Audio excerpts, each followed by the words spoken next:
Ya, sesuai kata takwa adalah kata yang paling tujuan daripada risalah ini. Itu yang kita pahami. Seperti kata Nabi Nuh,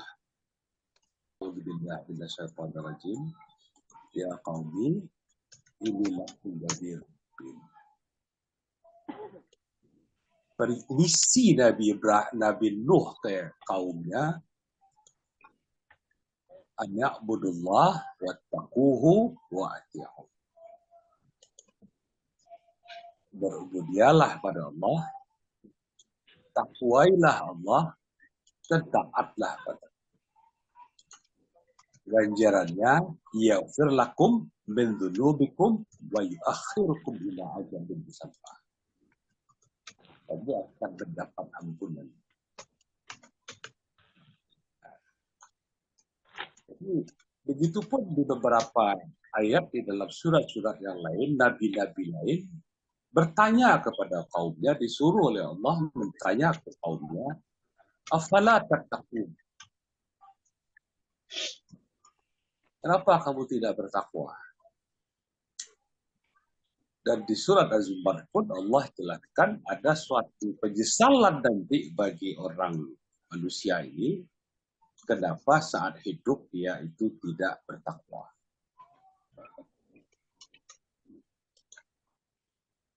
Takwa menurut Rasulullah tidak banyak menjabarkan apa itu makna takwa.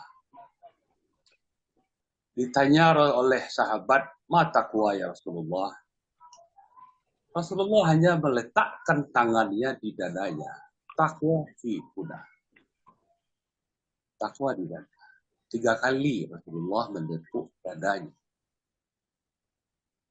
Bertanya Umar bin Khattab kepada Ubay bin Ka'ab, apa itu takwa?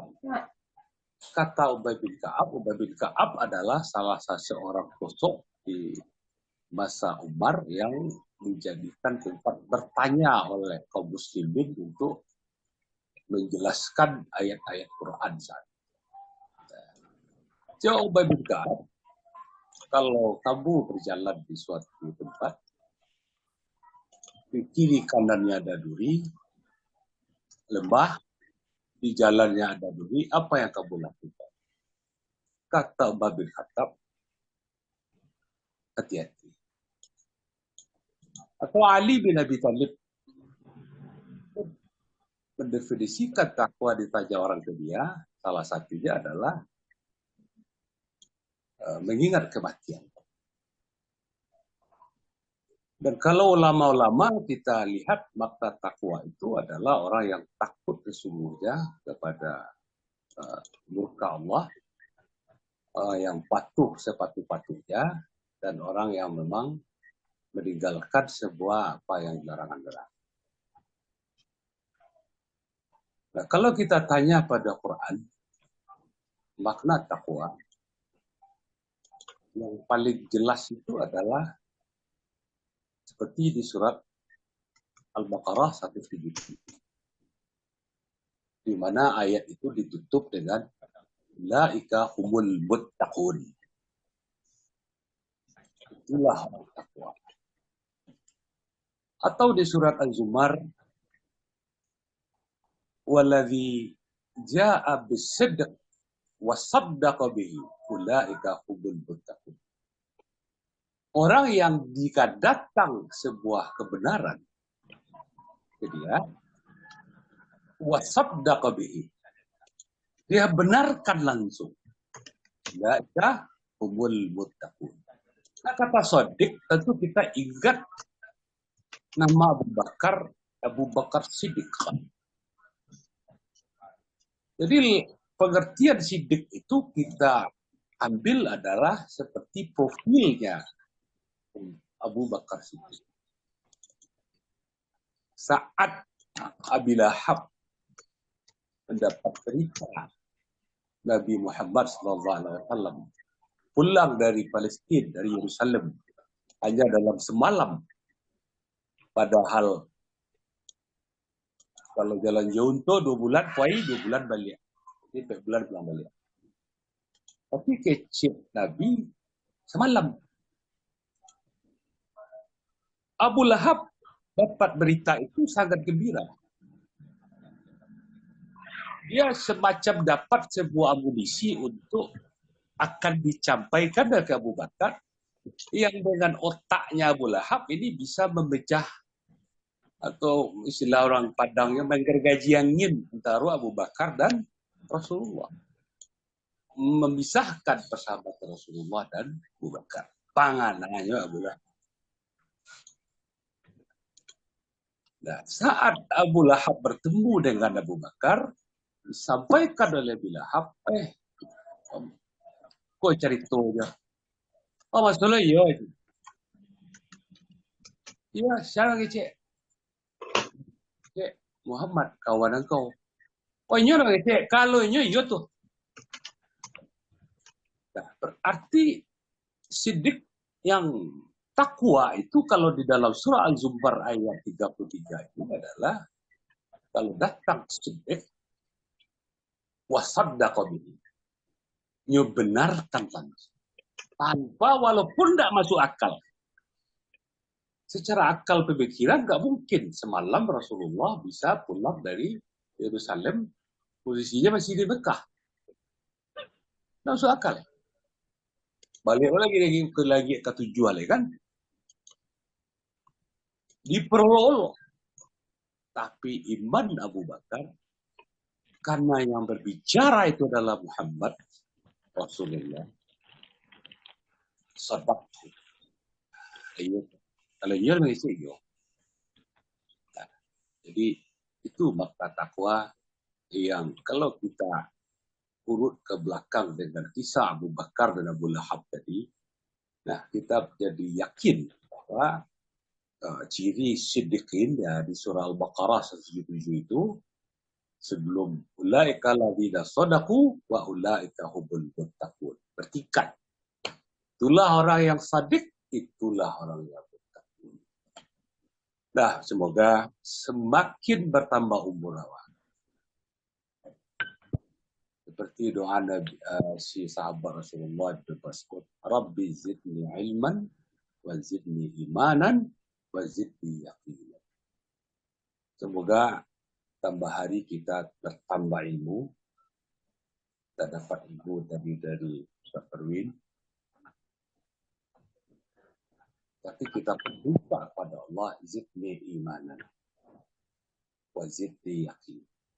Kalau tidak didukung oleh ilmu ini dengan iman dan keyakinan, dia bisa terjadi hal-hal yang aneh. Takwa adalah suka tidak suka mutlak sesuatu yang harus kita capai. Dan semoga kita diberi jalan, diberi kekuatan dari Allah, dilindungi kita untuk hal-hal yang bisa mencegah kita untuk menjadi orang bertakwa. Untuk mendapat ampunan, jalurnya juga takwa. Ia disah Nabi Nuh. Begitupun Allah sampaikan di surah Al-Anfal. Disuruh perintah Allah kepada orang beriman, ya ayyuhalladzina amanu ittaqullah. Perintah kepada orang beriman untuk bertakwa, kemudian kamu akan mendapat furqanan. Nah, konsekuensi lainnya, kamu akan yaghfir lakum min dzunubikum. Istilahnya jalur untuk mendapat maghfirah itu adalah takwa. Kalau kita gagal jadi orang takwa, maka gagallah kita menjadi dapat maghfirah. Dalam hidup kita pasti ada persoalan. Dalam rumah tangga, dalam berusaha, dalam berdakwah, dalam bertetangga, dan seterusnya, dan seterusnya. Siapa yang bisa bebas, yang bisa melewati persoalan-persoalan itu dengan kehormatan, dengan baik. Mayyattaqillah yaj'al lahu makhraja. Siapa yang bertakwa pada Allah, dijadikan yaj'al lahu makhrajan. Jadi alurnya bangga mangale solusi lah tuh jalan keluar lah tuh untuk orang takwa. Atau di dalam berurusan mayyatakillah yaj'al lahu min amrihi yusra. Dijadikan untuknya dari urusannya itu yusra, kemudahan. Berarti di dunia ini kita perlu menjadi orang muttaqi. Nah, begitupun Allah sampaikan ada orang, kalau menurut Abdullah bin Abbas, ayat Al-Baqarah 197 menyangkut terkait haji. Jadi orang Yaman itu dulu kalau pergi haji modalnya nekat saja. Tiba di Makkah, dia minta-minta untuk makannya. Maka turunlah ayat Allah surat Al-Baqarah 197. Ini perlu kita perhatikan untuk kita yang insya Allah akan pergi menunaikan haji. Memang ayat ini terkait dengan haji. Tapi ayat kata watazawwadu fa inda khairaz zadi taqwa ini sudah menjadi pakemnya orang beriman. Menjadi visinya orang beriman. Berbekallah kamu, maka sesungguhnya khairaz zadi at-taqwa. Sebaik-baik zadi itu adalah takwa. Sebaik-baik bekal itu adalah takwa. Bukan gelar yang banyak, pangke yang banyak, pangke yang tinggi. Bukanlah dan nampik karate, itulah bekal hidup. Tapi jadi pasti. Karena ini yang bicara adalah Allah, berarti absolute true. Kepastiannya benar. Kalau tidak gagal awak menjadikan takwa sebagai bekal, diri awak, keadaan awak, dan seterusnya, maka kehidupan kita bisa berbahaya di dunia dan akhirat. Nah, kita sambung baca ayat Hajj ini. Al-Hajju ashhuru ma'lumat. Haji adalah, bulan haji itu sudah adalah ketentuan. Di bulan Zulhijjah. Tak bisa dirubah. Mutlak. Sama je puasa yang sebulan penuh itu di bulan Ramadan. Faman farada fihinnal hajj. Siapa yang memang dia kesempatan cukup syarat. Farada fihinna al-hajj. Makanya harus berhaji. Nah, larangan untuk orang haji, fala. Kamu sudah berhaji, fala rafatha. Jangan berhubungan suami istri. Wala fusuqa. Jangan berbuat fasik. Jangan jadi fasik. Apa itu fasik? Dijelaskan Allah di dalam surat Al-Hasyr. Ya ayyuhalladzina amanu ittaqullaha wal tanzur nafsum ma qaddamat lighad wattaqullaha innallaha khabirum bima ta'malun. Wala takunu kalladzina nasullaha anfusahum faulaika humul fasiqun. Perintah kepada orang beriman untuk bertakwa. Kemudian jangan sampai dia menyerupai orang yang melupakan Allah, yang berakibat dia itu dilupakan Allah. Faulaika humul fasiqun. Itulah orang fasik. Nah, berarti apa yang harus dijalankan oleh seorang yang akan berhaji? Dia tidak boleh lalai mengingat Allah. Ya. Maka syariahnya ya orang berhaji itu juga zikir-zikir sebenarnya. Karena mengamalkan jangan sampai menjadi orang fasik. Nah, selanjutnya apa kata Allah terkait surat ini? Wala jidala fil hajj. Jangan sekali-kali kamu itu berbantah-bantahan. Jadalah, bermujadalah, berbantah-bantahan. Wa ma taf'alu min khair ya'lamullah. Maka apapun yang kamu kerjakan kebaikan, ya'lamullah.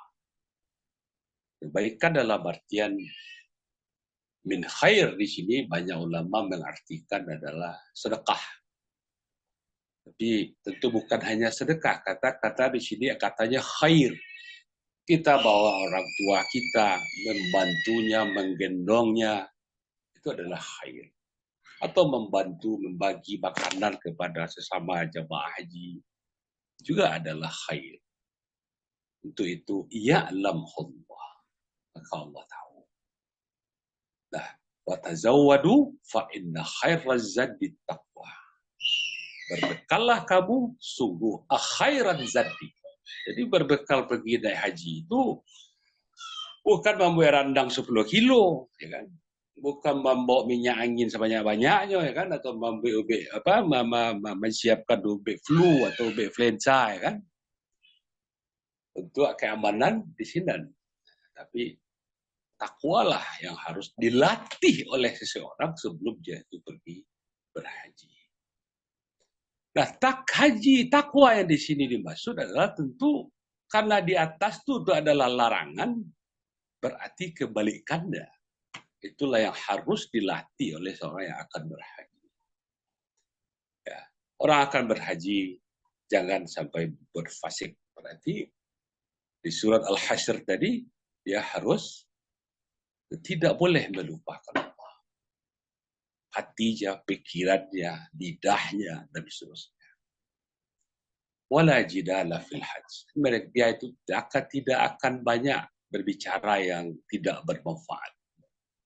Berarti ciri orang takwa di sini dia tidak fasik, ya, dia patuh, dan dia tidak berbantah-bantahan. Dan dia akan selalu mencoba hari-hari demi harinya itu yaf'aluna min khair, dan dia sangat sadar orang ini yang akan pergi berhaji ini, apapun kebaikan yang dia buat saat ini, apakah dia pergi menasik, apakah dia pergi membawa orang tuanya, ya'lamullah, dia sadar, ya'lam, Allah tahu ini. Wah, maka fatazawwad, dan berbekallah sungguh sebaik-baik bekal dalam takwa. Wattaqu ya ulil albab. Perintah lagi. Wattaqu ya ulil albab. Jadi untuk mencapai takwa hanya orang yang berpikir. Jadi panggil orang yang punya otak untuk bertakwa. Kalau orang tidak berotaknya kan tidak akan terpanggil dengan adanya perintah takwa dari Allah. Nah, semoga itu aja tambahan sedikit. Yes, kan? Semoga karena takwa ini adalah misi kita hidup di dunia, seperti disampaikan oleh Ustaz Parwin tadi, ya ayyuhannas wa'budu rabbakum alladzi khalaqakum walladzina min qablikum la'allakum tattaqun. Misi hidup manusia di bumi ini dikasih kesempatan hidup la'allakum tattaqun. Untuk bertakwa. Sama aja kisah seperti Rasulullah Sa'ad Haulah bin Sa'labah, orang yang sering dizalimi oleh suaminya, orang yang korban dari kesewenang-wenangan suaminya, mengadu ke Rasulullah. Nah, nasihat Rasulullah sebelum turun surah Al-Mujadalah adalah ittaqullah. Saya juga cerituan perasaan dia di kesewenang-wenangan suaminya. Disuruh Rasulullah sendiri bagi nasihat ke Saulah Sa'labah, takwalah. Dia kan anak pamanmu, ya kan, sabarlah. Gitulah kira-kira Rasulullah memberi nasihat kepada Saulah Sa'labah. Nah, jadi takwa itu memang sesuatu yang paling ya tidak ada lain, memang itu pasti dalam Quran, ya kan? Ketentuannya pasti, sesuatu karakter, suatu profil manusia yang wajib diusahakan semaksimalnya oleh seorang manusia untuk menyesuaikan dirinya itu dengan apa tuntunan Allah tentang takwa. Wa nastaghfirullah wa natawakkal 'ala Allah walhamdulillah rabbil alamin. Assalamualaikum.